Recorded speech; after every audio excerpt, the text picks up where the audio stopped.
E learning point classes में आप सभी का हार्दिक स्वागत अभिनंदन है।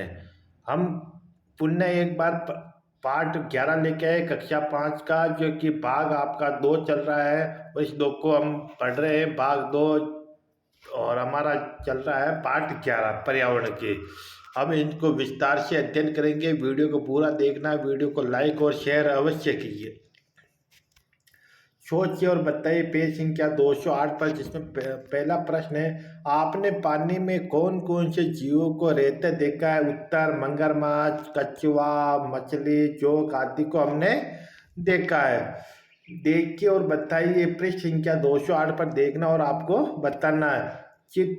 पहला प्रश्न, चित्र में कौन कौन से जंतु दिखाई दे रहे हैं? जैसे ये मछली है, मगरमच्छ है, पुष्प है और कछुआ है, ये हमें दिखाई दे रहा है। तो उत्तर रहेगा मगरमच्छ, मछली और कछुआ हमें दिखाई दे रहा है। प्रश्न नंबर 2, इनमें से कौन कौन से जंतु सिर्फ पानी के अंदर रहते हैं? उत्तर, मछली सिर्फ पानी के अंदर ही रहती है। कौन से पानी और जमीन दोनों पर रहते हैं? उत्तर, मगरमच्छ और कछुआ दोनों के ऊपर रहते। सोचिए और बताइए पेज संख्या 209 पर, जिसमें पहला प्रश्न, जलीय जंतुओं की एक सूची बनाइए। तो उत्तर रहेगा मछली, मगरमच्छ, कछुआ, जोंक, जलीय सांप, सीप। प्रश्न नंबर 2, कुछ जंतु और पौधे किस कारण पानी में जीवित रह पाते हैं? तो उत्तर रहेगा, जंतु और पौधे अपनी शारीरिक विशेषताओं के कारण ही पानी में जीवित रह पाते। चर्चा करनी अब।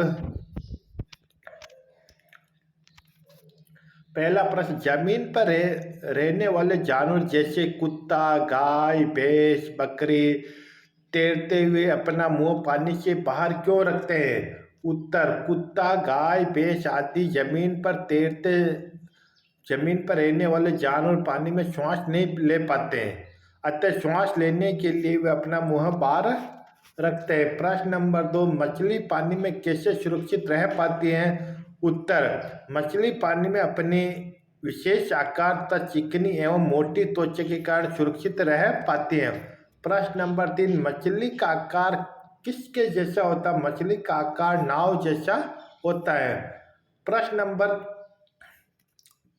4, तैरने के लिए इसके शरीर पर कौन से अंग पाए जाते हैं? उत्तर रहेगा पूंछ तथा गलफड़े पाए जाते हैं।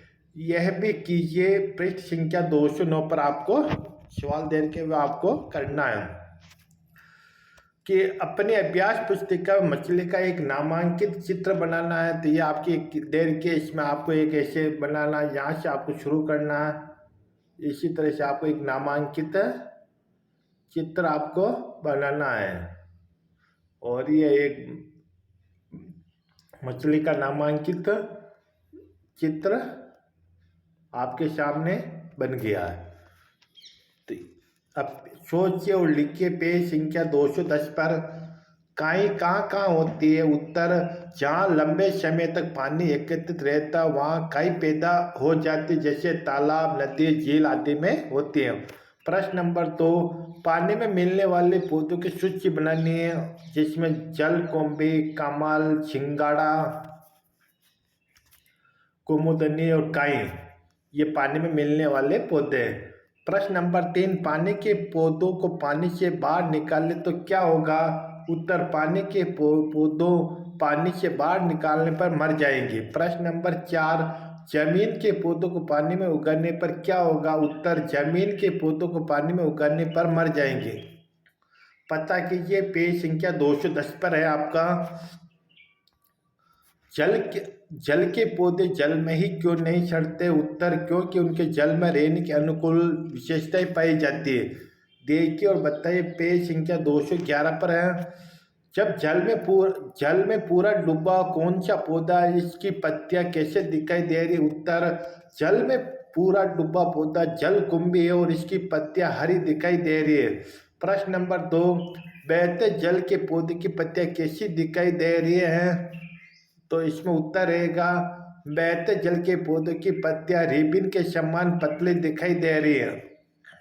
प्रश्न नंबर 2, जल की सतह पर तैरने वाले पौधों की पत्तियां कैसा दिखाई दे रही है? उत्तर चौड़ी तथा चिकनी। प्रश्न नंबर 4, कमल के पौधे की पत्तियां चौड़ी क्यों होती है? तो उत्तर रहेगा ताकि वह संतुलन बनाकर आराम से पानी की सतह पर तैर कर जीवित रह सके। प्रश्न नंबर 5, बहते जल के पौधे की पत्तियां रिबन के समान पतली क्यों होती है? उत्तर ताकि पानी की प्रवाह से पत्ते की टूट फूट न हो और वे पानी पर आसानी से तैर सके। चर्चा कीजिए पेज संख्या 211 पर। जिसमें पहला प्रश्न है, तालाब में कौन से जलीय पौधे को बताया गया? तो उत्तर जलकुंभी को बताया गया। प्रश्न नंबर 2, यदि पूरा तालाब जलकुंभी से ढक जाए तो क्या होगा? तो इसमें उत्तर रहेगा बाहर से तालाब में जल दिखाई नहीं देगा तो अन्य जलीय जीवों पौधों को रहने के लिए स्थान भी नहीं बचेगा। प्रश्न नंबर 3, जलकुंभी के अधिक बढ़ने से अन्य जलीय पौधों और जंतुओं को क्या कठिनाई होगी? तो उत्तर जलकुंभी से अधिक बढ़ने से अन्य जलीय पौधों और जंतुओं को पानी में स्थान नहीं मिलेगा, जिससे अन्य पौधे पैदा नहीं हो पाएंगे, जंतुओं को भी रहने में कठिनाई हुई होगी। अब जानना समझा? अब बताइए पेज संख्या 212 पर। जिसमें पहला प्रश्न, 2 जलीय जंतुओं के नाम लिखो।